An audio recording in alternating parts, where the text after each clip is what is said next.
കേരള ബ്ലാസ്റ്റേഴ്സിന്റെ പരിശീലക സ്ഥാനത്തുനിന്നും ഇവാന് ഉക്കുമനോവിച്ച് പടിയിറങ്ങുന്നുവെന്ന വാർത്ത തിരഞ്ഞെടുപ്പ് നാളില് ആരാധകർക്ക് ഞെട്ടലായി മാറി. തീർത്തും പ്രതീക്ഷിക്കാത്ത സമയത്താണ് ഇവാനുമായി വേർപിരിയാനുള്ള തീരുമാനം ക്ലബ്ബ് പ്രഖ്യാപിച്ചത്. 3 വർഷത്തെ കേരളവാസത്തിനൊടുവിൽ കിരീടത്തില് മുത്തമിടാന് സാധിക്കാതെയാണ് ഇവാനിസം പടിയിറങ്ങുന്നത്. കോച്ചിന്റെ പടിയിറക്കത്തിന്റെ കാരണവും പുറത്തുവരുന്നുണ്ട്. ഇവാന് തന്നെയാണ് മാനേജ്മെന്റിന് തന്റെ തീരുമാനം അറിയിച്ചത്. ഒരു സീസണ് കൂടെ ഉക്കുമനോവിച്ചിന് കാലാവധി നൽകാന് മാനേജ്മെന്റ് തയ്യാറായിരുന്നു. എന്നാൽ റിസൾട്ട് പ്രതീക്ഷിച്ചതുപോലെ ഉണ്ടാകാത്തതിലും മറ്റു ചില കാര്യങ്ങളിലും ഇവാന് അസ്വസ്ഥനായിരുന്നു.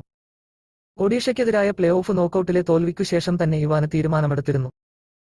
ഇവാന് ISLലെ മറ്റൊരു ക്ലബില് നിന്ന് വലിയ ഓഫർ വന്നിട്ടുണ്ട്. അടുത്തിടെ ISLലേക്ക് എത്തിയ ഈ ടീം ബ്ലാസ്റ്റേഴ്സ് നൽകിയതിലും കൂടുതൽ പ്രതിഫലവും വാഗ്ദാനം ചെയ്തിട്ടുണ്ട്. എന്നാൽ ഇതുവരെ ഇവാന് തന്റെ മറുപടി നൽകിയിട്ടില്ല.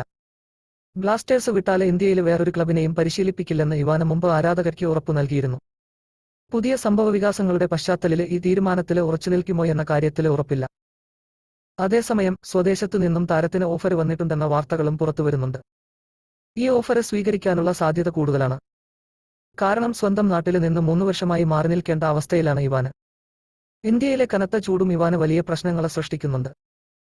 നാട്ടില് കുടുംബത്തിനൊപ്പം നിൽക്കാമെന്ന ഓഫർ തന്നെ പരിഗണിക്കാനുള്ള സാധ്യതയും കൂടുതലാണ്.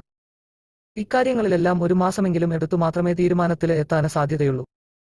ഇവാന് ടീം വിടുമ്പോള് ഒപ്പം ചില താരങ്ങളും മറ്റു തട്ടകത്തിലേക്ക് മാറാനുള്ള സാധ്യതകള് കാണുന്നുണ്ട്. അതില് ഏറ്റവും പ്രധാനം KP രാഹുലാണ്.